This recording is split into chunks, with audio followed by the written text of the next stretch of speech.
اور ہمیں یہ حکم دیا گیا ہے کہ تمہارے لیے نبی پاک کی زندگی میں بڑا بہترین نمونہ ہے، صرف نمونہ نہیں، اسوۃ حسنہ، بہترین نمونہ، حسین و جمیل نمونہ ہے۔ نبی کریم سید عالم صلی اللہ تعالی علیہ وسلم کا محتاج ہے سارا جہان،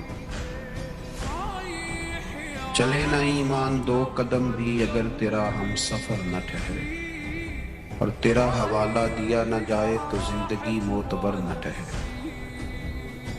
ساری دنیا جناب رسالت معاذ صلی اللہ علیہ وسلم کی محتاج ہے۔ آپ اس بات کو سمجھ لیں کہ بڑے ذوق سے، شوق سے، اور ممکن ہے دیانتداری سے بھی کوئی کہہ دے لا الہ الا اللہ، لا الہ الا اللہ، تو وہ مومن نہیں ہو سکتا جب تک کہ محمد رسول اللہ نہیں کہہ دیتا۔ اللہ کریم نے ایک اصول بیان کر دیا ہے کہ اب ایمان ذات رسالت معاذ صلی اللہ علیہ وسلم کی لائی ہوئی چیزوں کو ماننے کا نام۔ جس آدمی کو پتہ ہوتا ہے نا کہ یہ میرا آفیسر ہے اور میں اس کے ماتحت چل کے میں نے وقت گزارنا ہے، تو وہ کئی جتن کرتا ہے اس کو راضی کرنے کو۔ اس کا محتاج جو ہے، اس کی کوشش ہوتی ہے کہ وہ اس سے راضی رہے، کوئی ایسی بات نہ ہو جائے جس سے وہ ناراض ہو جائے۔ جس آدمی کو پتہ ہوتا ہے کہ میں نے اس سے سودا خریدنا ہے، یہ نہیں دے گا تو میری دکان نہیں چلے گی، تو وہ بھی کوشش کرتا ہے۔ ہماری اکثر شادیاں سیاسی ماحول بن جاتی ہیں، ہمارے اکثر افطار کے پروگرام سیاسی، ہم انہی لوگوں کو بلاتے ہیں جن سے ہمارا لین دین وابستہ ہوتا ہے، ہماری ضروریات زندگی وابستہ ہوتی ہے۔ صرف ایک فکر آپ کی خدمت میں عرض کرنا چاہ رہا ہوں، آپ اس پہلو کو ضرور سمجھ لیں کہ عام دنیا داری میں انسان جس کا محتاج ہوتا ہے اس کے لیے بڑے جتن کرتا ہے، اس کے لیے بڑی کوششیں کرتا ہے۔ تو اگر دنیا داری کے لیے جہاں آپ اتنی کوشش کرتے ہیں، تو جن کے آپ ایمان کے لیے بھی محتاج ہیں، ایقان کے لیے بھی محتاج ہیں، اچھی زندگی کے لیے بھی محتاج ہیں، اور جنت میں جانے کے لیے بھی محتاج ہیں، ان کے لیے کس قدر زیادہ کوشش کرنی چاہیے، اس طرح کا رویہ اختیار کرنا چاہیے۔ آپ اگر صحابہ کرام علیہم رضوان کی زندگی کو دیکھیں تو انہوں نے نا موقوف کر دیا ہر چیز کو۔ ہمارے ہاں ایک لفظ بولا جاتا ہے انشراح صدر، اس کا مطلب ہوتا ہے سینہ کھل جانا۔ کچھ لوگوں کے سینے کھلتے نہیں، ساری زندگی سینے بند رہتے ہیں، کوئی چیز اندر داخل نہیں ہوتی۔ دریا بھی قریب بہہ رہا ہو تو بیچارے خشک رہ جاتے ہیں۔ کچھ لوگوں کو اللہ انشراح صدر عطا کرتا ہے، انہیں سمجھ آ جاتی ہے کہ میرا نا علاج کیا ہے۔ یہ بتائیے کہ مریض بہت زیادہ خطرناک کون سا ہوتا ہے؟ جس کے مرض کی تشخیص نہیں ہوتی، جسے یہ پتہ نہیں چلتا کہ میرا مرض کیا ہے اور میرا طبیب کیا ہے، اور میں نے دوائی کون سی کھانی ہے۔ نبی کریم صلی اللہ علیہ وسلم کے غلام حضور کے صحابہ سمجھ گئے تھے کہ ہماری ہر بیماری کا حل ہمارے نبی کی بارگاہ میں موجود ہے۔ وہ سمجھ گئے، انہوں نے نہ پھر دائیں بائیں نہیں دیکھا، الجھے نہیں کسی جگہ۔ ہم بڑے سمجھدار لوگ ہیں لیکن ہم الجھے ہوئے ہیں، ہماری منصوبہ بندی بڑی لمبی چوڑی ہے۔ میں رات پڑھ رہا تھا، سیدنا غوث پاک رضی اللہ تعالیٰ عنہ کے گھر میں جب بھی کوئی بچہ پیدا ہوتا تھا نا تو آپ اسے ہاتھوں پہ اٹھا کے فرماتے تھے تو میت ہے، تو ایک دن مر جائے گا، میں تیرے ساتھ پیار ضرور کروں گا، محبت ضرور کروں گا، پر ہے تو میت، تو ایک نہ ایک دن مجھے چھوڑ کے چلا جائے گا۔ تو فرماتے تھے میں تجھ سے پیار ضرور کروں گا، پر سب سے زیادہ پیار اس سے کروں گا جو حی بھی ہے اور قیوم بھی ہے، جس کو کبھی موت اس سے بڑھ کر پیار کروں۔ میرے عزیز، اگر انشراح صدر مل جائے، اگر ذوق نصیب ہو جائے، کہ سارا کچھ حضور کے قدموں سے وابستہ ہے، پھر زندگی آسان بھی ہو جاتی ہے اور بہت ساری دوڑ زندگی میں ختم ہو جاتی ہے۔ انسان بڑے دروازے چھوڑ کے ایک دروازے کی طرف آ جاتا ہے، اسے سکون نصیب ہو جاتا ہے۔ رسول کریم صلی اللہ علیہ وسلم کے ہم محتاج ہیں۔ جتنے ہمارے دکھ ہیں نا دور دراز پھیلے ہوئے، ان سب دکھوں کا مداوا حضور کے قدموں میں بیٹھ جانا۔ تھک گئے ہیں لوگ، تھک گئے اپنے عزیزوں سے، رشتہ داروں سے، دوست تعلق داروں کو راضی کر کر کے، پر نتیجہ صفر ہے، کچھ نہیں نصیب ہوتا۔ ذات رسالت ماں وہ حسین ذات ہے کہ آپ جتنا نبی کریم صلی اللہ علیہ وسلم کے قریب جائیں گے اتنا اللہ آپ کو سکون عطا فرمائے، آپ کو طمانینت کی دولت ملے۔ آپ دیکھیں کہ کچھ صفتیں نبی پاک صلی اللہ علیہ وسلم کی ایسی ہیں کہ جن صفات کی اگر انسان غلامی کر لے بڑی ساری چیزوں سے بچ جاتا ہے۔ ہمارے زمانے میں ایک چیز ہے جس کا نام ہے اشتعال، ایک ہے غصہ، ایک ہے جلال۔ دنیا میں سب سے بیوقوف بندہ وہ ہے جسے کوئی اشتعال دلاتا ہے، وہ تو یوز ہوتا ہے، وہ تو استعمال ہو گیا۔ ہمارے ہاں سب سے زیادہ بیوقوفی یعنی اگر جس ملک کے وکیل بھی استعمال ہو جائیں اور جس ملک کے ڈاکٹر بھی استعمال ہو جائیں اور اسلامک یونیورسٹی میں پڑھنے والے وہ بچے جو گریجویشن کے بعد گئے ہیں وہ بھی استعمال ہو جائیں، تو پھر صرف یہ ہے کہ ہمیں نہ کوئی استعمال کرتا ہے، ہمیں کوئی اشتعال دیتا ہے۔ اب ہماری دنیا میں نا کچھ ایسے اسلامی ملک ہیں جو اب ملک ہی نہیں رہے۔ عراق اب کسی ملک کا نام نہیں، لیبیا اب کوئی ملک نہیں رہا، شام اب کوئی ملک نہیں۔ پتہ نہیں آپ کو سمجھ آ رہی ہے کہ نہیں آ رہی میری بات؟ عراق کے اندر جس گروہ کی جتنے حصے پر حکومت ہے نا، ایک صوبے پہ حکومت ہے تو وہ الگ حکومت کر رہا ہے اس وقت، اور جس کی جتنے ضلعوں پہ حکومت ہے جو پاورفل ہے وہ الگ حکومت کر رہا ہے۔ لیبیا کا بھی یہ حال ہے، شام کا بھی یہی حال ہے۔ خدا نہ خواستہ جو یمن کی طرف لوگوں کی نظریں اور معاذ اللہ عرب شریف کی طرف جس کو سعودی عرب کہا جاتا ہے ادھر بھی لوگوں کی گنونی نظریں ہیں، اگر وہاں بھی خدا نہ خواستہ یہ جیسے الگ الگ کر کے مسلمانوں کو مارا جا رہا ہے تو اللہ نہ کرے وہاں بھی ایسا ہو جائے۔ لیکن اب یہ ملک ہی نہیں رہے، یہ چھوٹی چھوٹی ٹکڑیوں میں بٹ گئے۔ کیوں بھلا؟ ہمیں لوگ اشتعال ہی بڑا دلاتے ہیں۔ میرے رسول کریم صلی اللہ علیہ وسلم کا کمال یہ ہے کہ رسول پاک کو کبھی اشتعال نہیں ہے، اور بھائی حضور کو کبھی اشتعال ہے؟ بول کے بتائیے، اشتعال چھوڑ دو، ہم محتاج ہیں نبی پاک کے، ہم نے جو سیکھنا ہے اپنے نبی سے سیکھنا ہے۔ وہ اگر زندگی میں آپ نے اشتعال چھوڑ دیا، بہت سارے لوگ دانا پھینکنے آتے ہیں، وہ پھینک کے چلے جاتے ہیں، ہم بھی چلے جاتے رہتے ہیں۔ اگر آپ اشتعال چھوڑ جائیں، دیکھو حضور کے میلاد پر میں نے کیا بات چھیڑی، بڑی ضروری سمجھی ہے تو چھیڑی ہے۔ نبی پاک کو نہ اپنے دادا سے بڑا پیار ہے، بڑا دادا سے، والد سے تو ہوتا ہی ہے، ماں سے تو ہوتا ہی، حضور کو اپنے دادا سے۔ بخاری شریف میں حدیث ہے، جناب ابو سفیان رضی اللہ تعالیٰ عنہ حدیث کے راوی ہیں، فرماتے ہیں کہ جنگ میں حضور کے ساتھ تھا فتح مکہ کے بعد، تو کافروں نے بڑا شدید حملہ سامنے سے کر دیا۔ فرماتے ہیں جب انہوں نے شدید حملہ کیا تو مسلمان تھوڑے پیچھے ہٹے، ارادہ یہ تھا کہ نئی منصوبہ بندی کے ساتھ آگے بڑھیں گے۔ کہتے میں نے نبی پاک صلی اللہ علیہ وسلم کے گھوڑے کی لگام تھامی ہوئی تھی، صحابہ پیچھے ہٹے پر حضور نہیں پیچھے ہٹے اور آگے بڑھے، تو میں نے کہا یا رسول اللہ سب لوگ پیچھے ہٹ رہے ہیں، ذرا پیچھے ہٹ کے نئی حکمت عملی نئی تازگی کے ساتھ وار کریں گے تاکہ مقابلہ کر سکے۔ تو جنگ کا موقع ہے، جنگ کا وقت ہے، اور حضور وہاں نعرہ کیا لگاتے ہیں؟ فرمایا پیچھے نہیں ہٹنا۔ کیوں؟ انا النبی لا کاذب، انا ابن عبد المطلب لا کاذب۔ فرمایا پیچھے نہیں ہٹنا ہے، ایک تو اس لیے نہیں ہٹنا کہ میں نبی ہوں، اور یہ بھی سچ ہے، اور اس لیے بھی پیچھے نہیں ہٹنا کہ میں کوئی معمولی آدمی نہیں، میں عبد المطلب کا پوتا ہوں۔ اب پیچھے ہٹنا، کتنی دلچسپی ہے اپنے دادا کے ساتھ، کتنا پیار ہے۔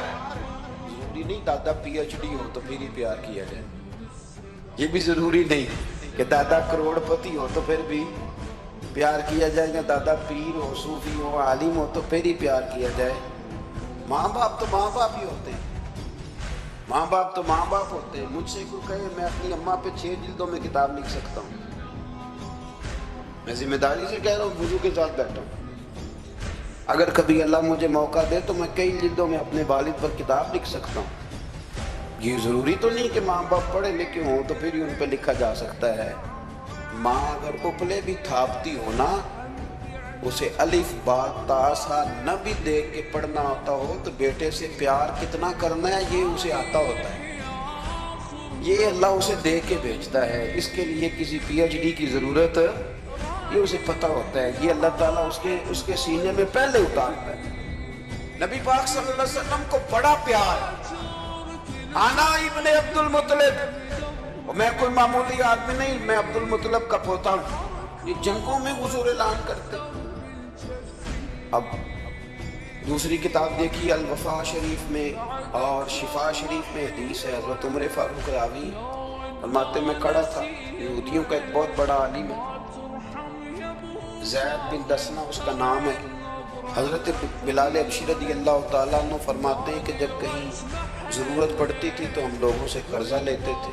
وہ ایک دن مجھے کہنے لگا مجھ سے قرضہ لے لیا کرو، میرے پاس پیسے پڑے ہوتے ہیں۔ میں نے اس سے قرضہ لے لیا نبی پاک صلی اللہ علیہ وسلم کے مہمانوں کے لیے، کیونکہ میری ذمہ داری تھی مہمانوں کی دیکھ بھال۔